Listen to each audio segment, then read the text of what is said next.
Welcome back, everybody. It's 6:30 a.m. out on the eastern plains of Colorado. It's time for some antelope hunting.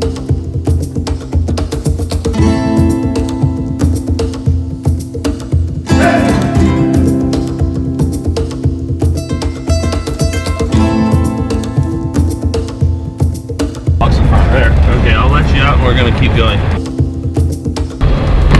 It'll be really cool. Oh, one down. We got one. Oh my goodness, guys. First light. I just dropped 2 antelope. I didn't even have time to film. I'm running up on one right now.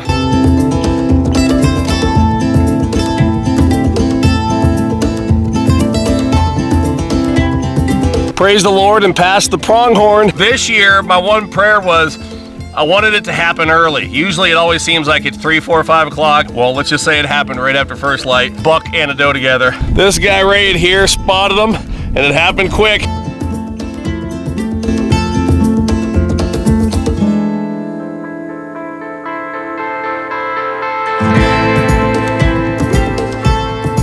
Pure organic Colorado pronghorn meat. Mid-morning, 2 antelope in the cooler, and look at this beautiful cutting board that Alicia had made for me. Praise the Lord and pass the pronghorn. Of course, I had no idea, and I already said that today. This thing is beautiful. Looks like we acquired the meat from a late night buck, courtesy of Todd. It's the next morning, and a friend of a friend gave me an antelope late last night, so we have 3 in the coolers in the back of the truck. Now we need to get back home so we can process the meat and make something delicious in the Blackstone Pellet Grill. You guys ready for summer sausage? Yes. Yes, summer sausage time.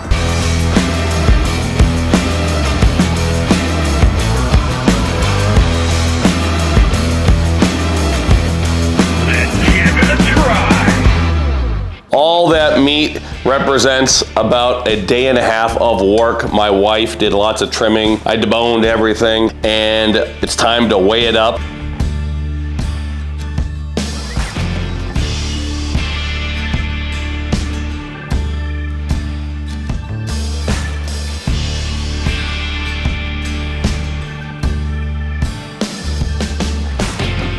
"44 pounds of pure, lean Colorado pronghorn meat, 100% organic."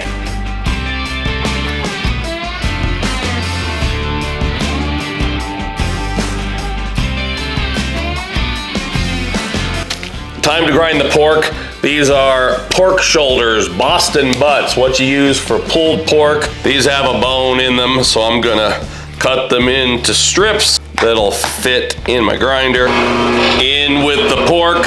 Of course, we use pork when we're making any type of sausage that might go into a patty, where we need to form a patty, or maybe a summer sausage log, because wild game is so incredibly lean. It doesn't have fat like domestic beef, so you need to add the fat in order to make patties and to help add a little bit of fat for flavor. Time to mix my pork fat into my antelope meat. I've already done the math, so I know how much pork I need to add based on this batch. I need to get up to 15 pounds. Now we just need to add the seasonings and the cure. Lots of different options when it comes to making summer sausage. You can use salt, pepper, garlic, or you can go to companies like this that provide seasonings and cure packets. Other companies like Wild Seasonings have everything all together, and I've used High Mountain Seasonings for 20 years. They have everything in a box, including instructions,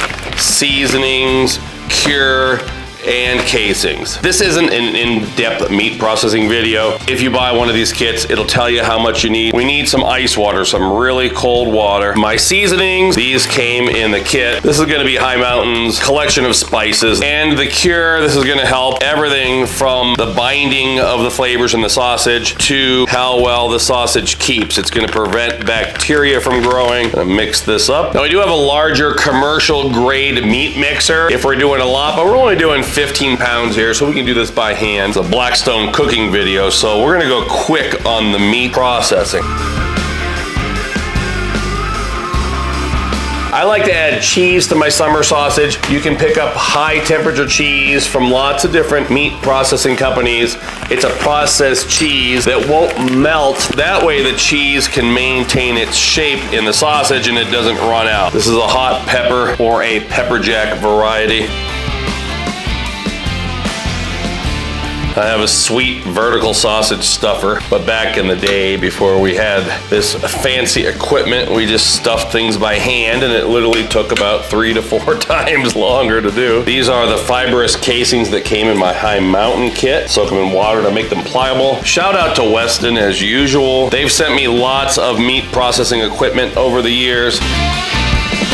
Sausage casings come in all different colors and sizes. These hold about 3 pounds of meat ready to go. I'll just set that aside and just keep it going. About 17 pounds of summer sausage custom blend with my cheese. These need to go into the refrigerator overnight to cure, and then we can fire up the Blackstone pellet grill.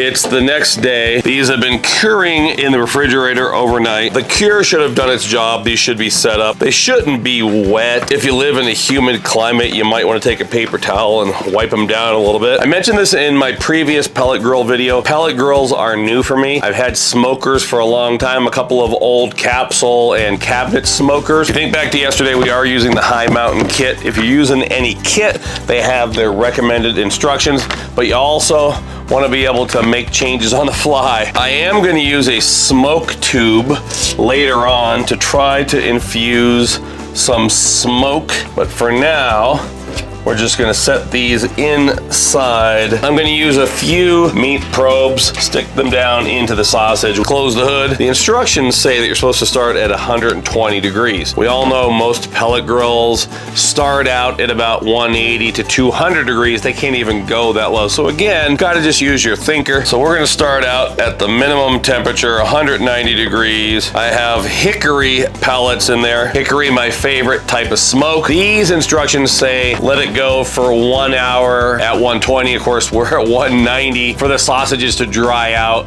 before you start the smoke. So we'll stick loosely to those plans for the time being. Of course, pellet grills aren't smokers, so I want to infuse a little extra smoke into there. So I'm going to heat up an old smoke tube. I have hickory pellets in there as well, the same as we have right there. I suppose you could use tongs. I've got a pair of slip joint pliers. I'm gonna blow that out. You can see we're getting a little extra smoke already, and I'll just set that in the back.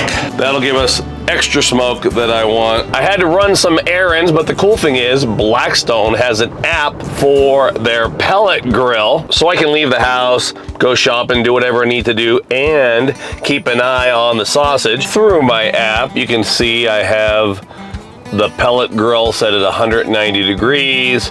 Current temperature is 188, and I have 2 sample probes in there. One's currently at 120, the other probe currently at 116, and this will keep me updated as things change. Just got back from running my errands. You can see internal temperature 127, 125, and everything looking really, really good.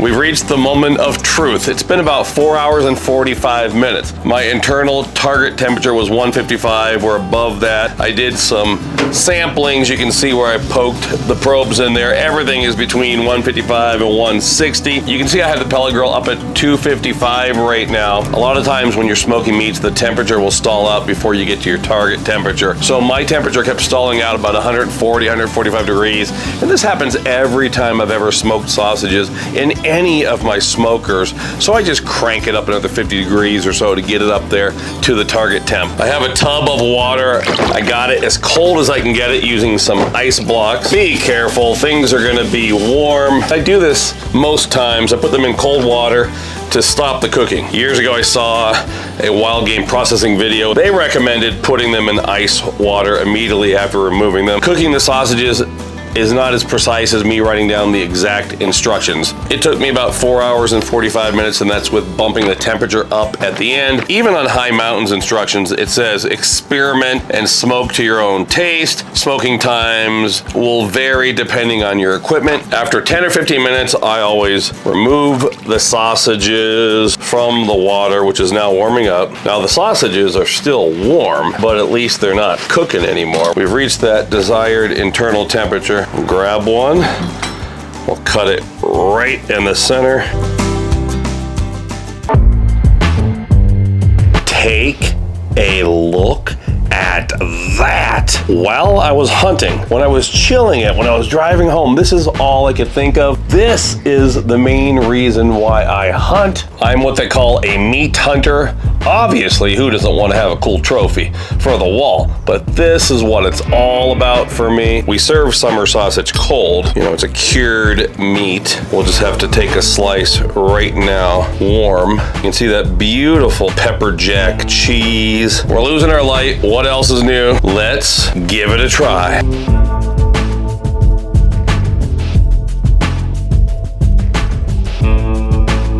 We eat it plain like this. We'll eat it on crackers. We'll eat it on sandwiches.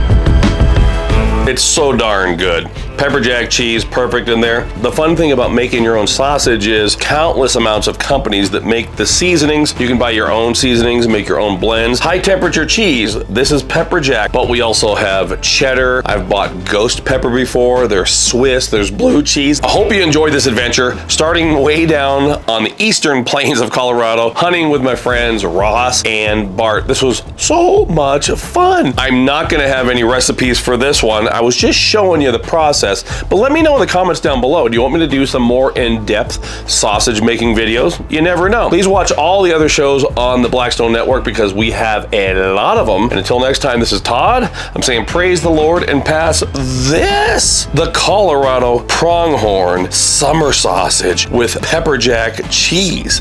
And now the moment of truth. Everything we worked so hard to make.